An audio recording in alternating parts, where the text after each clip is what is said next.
Hi guys, मैं हूं शांतनु और जब तुम सो रहे थे रात के 2 बजे लगभग 2 बजे ड्रॉप होता है प्रोजेक्ट के का टीजर और बहुत सारी चीजें हैं जो बहुत एक्साइट करेंगे तुम्हें इस टीजर के बारे में। मैं बहुत एक्साइटेड हूं। कुछ चीजें हैं जो डिस्कस करेंगे आज इसी टीजर के बारे में। Honestly saying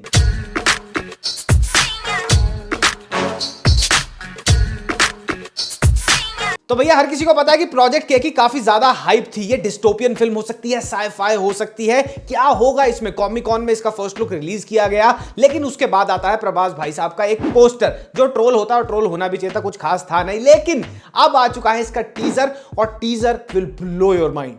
What is Project K?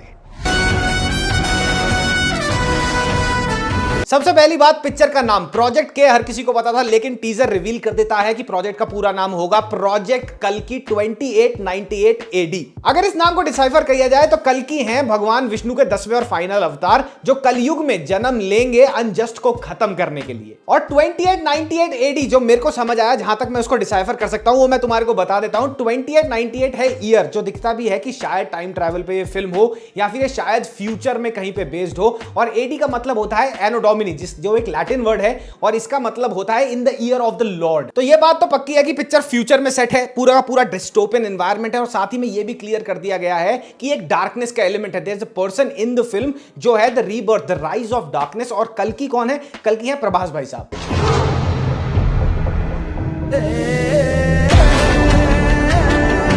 Hindu cultural history plus technology plus the future plus the dystopian environment, बहुत सारी चीजें मेरे को ऐसा लगे कि शायद ये ड्यून से इंस्पायर्ड है। और कहीं ना कहीं मुझे थोड़ा सा लगा कि मैड मैक्स फ्यूरी रोड भी है, but I am not complaining at all. अगर ये इंस्पायर्ड है भी तो मुझे लग रहा है इस टीजर के हिसाब से that they are on the right path और ये बहुत बड़ी फिल्म हो सकती है।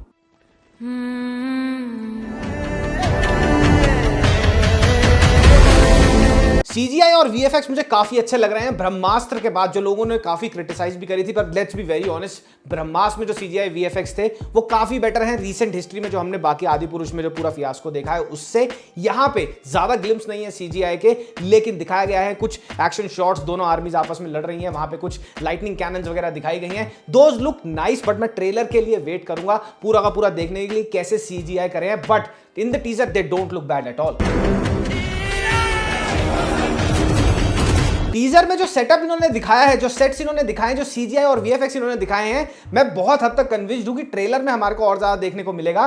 कन्विंस्ड मैं इस चीज के लिए हूं कि मेरे को लग रहा है कि खाली प्रभास को ही सारा पैसा, अमिताभ जी को ही सारा पैसा नहीं दे दिया, इन्होंने एक्चुअली पैसा लगाया है सेटअप और सेट्स क्रिएट करने में, which can be a stepping stone in Bollywood mentality. CGI और वीएफएक्स ज्यादा क्रिंज क्यों नहीं लग रहे मेरे को लगता है इसलिए क्योंकि इन्होंने एक्चुअली में सेट्स क्रिएट करे हैं, जो कॉस्ट्यूम्स क्रिएट करे हैं इन्होंने एक्चुअली। सीजीआई का जो एक्चुअल मतलब होता है, वीएफएक्स का जो एक्चुअल मतलब होता है कि तुम कंप्यूटर जनरेटेड ग्राफिक्स को रियल लाइफ इमेजरी में मिक्स करो, वो यहां पे करता हुआ लग रहा है।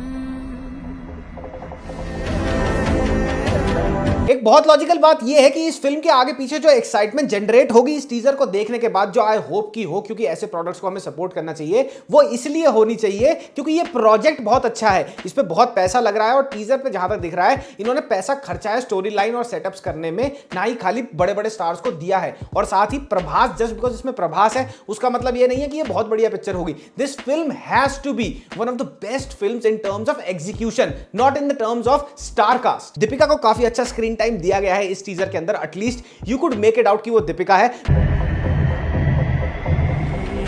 अमिताभ साहब का भी बहुत ही सही इन्होंने कट दिखाया है और बहुत ही वो भी माइन्यूट है, बट अमिताभ बच्चन साहब की सिर्फ आंखें दिखती हैं, you could make it out कि वो पट्टी में लिपटे हुए हैं साथ ही, एंड वो बड़े ही इंटेंस लग रहे हैं। भोलेनाथ यानी भगवान शिव के 2 जगह बहुत छोटे छोटे मेंशन है स्टोरी के अंदर, जो मेरे को सबसे ज्यादा एक्साइट कर रहे हैं। सबसे पहले तो तुम टीजर में देखोगे कि हाथ में एक छोटी सी मूर्ति होती है, नंदी बैल के ऊपर त्रिशूल लेके वो बैठे हुए हैं। और दूसरा, एक छोटे से चेंबर के अंदर एक दिखेगा तुम्हें छोटे से कट में कि एक रोबोट टाइप की फिगर जंप करके आती है, शिवलिंग होता है बीच में। अच्छा, टीजर में जो एक्चुअल फिजिकल सेटअप दिखाया गया है उसको कॉम्प्लीमेंट बैकग्राउंड म्यूजिक बड़ी जबरदस्त तरीके से करता है। मुझे ऐसा लगा कि कहीं कहीं ड्यून से कंपैरिजन करा मैंने सबकॉन्शियसली, मतलब तुम भी करोगे अगर तुमने ड्यून देखी है, but then again this is not a complain, this is actually a praiseworthy thing कि बीजीएम बहुत ही बढ़िया तरीके से बैठ रहा है। तो overall guys, very honestly saying, मेरे को बहुत अच्छा लगा टीजर, काफी प्रॉमिसिंग चीजें लग रही हैं, कास्ट बहुत स्टुपेंडस है फिल्म की। अब प्रभास के टॉक्सिक फैंस आके बोलेंगे प्रभास की फिल्म है, लेकिन then again I would say this कि ये कलेक्टिव एफर्ट है, more than Prabhas stardom, more than Amitabh Bachchan ji stardom और कमल हासन स्टारडम और Deepika stardom. What matters here is the story and what will matter forever is the story in a film. And I really think कि अगर ये picture जो हमने अभी तक एटलीस्ट टीजर में देखा है और ट्रेलर में और जो ज्यादा रिवील होगा, जो प्रॉमिस करती है, मतलब जितनी बड़ी इन्होंने बताई है बात की, इतना बड़ा कंसेप्चुअल ये पिक्चर है, फ्यूचर में बेस्ड है, टाइम ट्रैवल भी हो सकता है, अगर ये 50-60% भी डिलीवर कर देती है ना अपने प्रॉमिसेस पे, मुझे लगता है ये इंडियन सिनेमा की सबसे बड़ी पिक्चर बन सकती है. And I am all in, I am full supportive कि भैया ऐसा इतना बढ़िया इन्होंने एंडेवर लिया है और दिख भी रहा है कि इन्होंने टीजर में दिमाग लड़ा के काम किया है. Then why not, we should support films like this. आपको कैसा लगा टीजर, कमेंट में कमेंट करते जाइए. और अगला रिव्यू आ रहा है कुछ घंटों में ही, ओपनहाइमर का, बाकियों से बहुत अलग रिव्यू वो होने वाला है, उसको चेकआउट करना मत भूलना. ऑनेस्टली सेइंग पॉडकास्ट को भी चेकआउट करना मत भूलना. मामा मियां, लजानिया, पप्पी, बाय बाय.